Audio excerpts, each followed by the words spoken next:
Hi there, my name is Katie and I'm a librarian at Carnegie Library, Pittsburgh. Today we're going to dive into census records. Just some basic background information. The census takes place every 10 years and it's a count of everyone living in the United States. Genealogists love it because these records can provide a lot of missing pieces in family histories and provide specific context for a place and time. You can learn a lot of information from these records, including children's and spouses' names, occupation, address, income, language spoken, if there is a radio in the home, and more.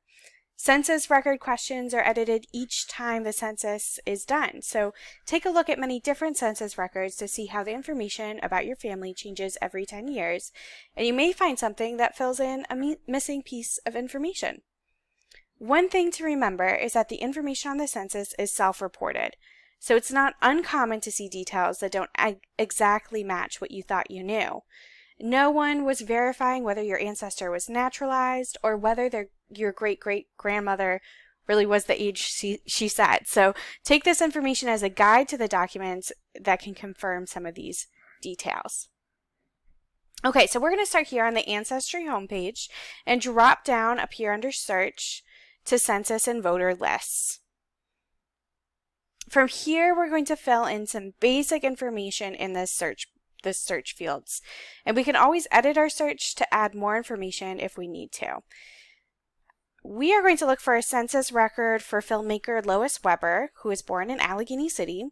So we'll fill in her name, and I'll put her birth name, which was Florence, and her last name, Weber. I'll add her birth year, since I know that, 1879.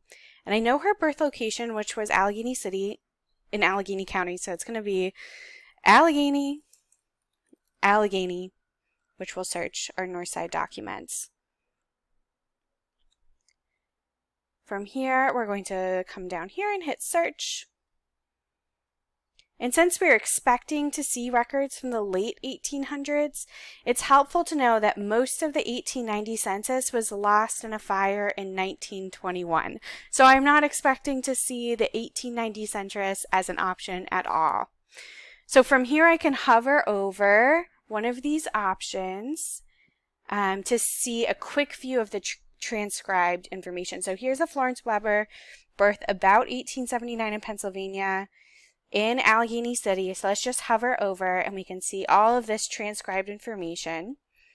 And let's click in to see the image. I'll go right up here to view image. And from here we can see even more information.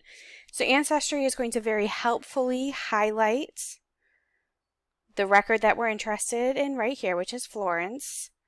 We'll just scroll up a little bit so we can see the full family's record. So here's her father, George Weber. It's very nice that you can kind of hover over and see the transcription of what these notations mean. So he is 25, about 25 when he has Florence, who is 1 year old. Florence has another sister named Bessie, who's 2 years old. Her mother's name is Tilly Weber, and she was 24 years old. If we go all the way over, we can see that Tilly's occupation is listed as keeping house. Her father's occupation is listed as upholsterer.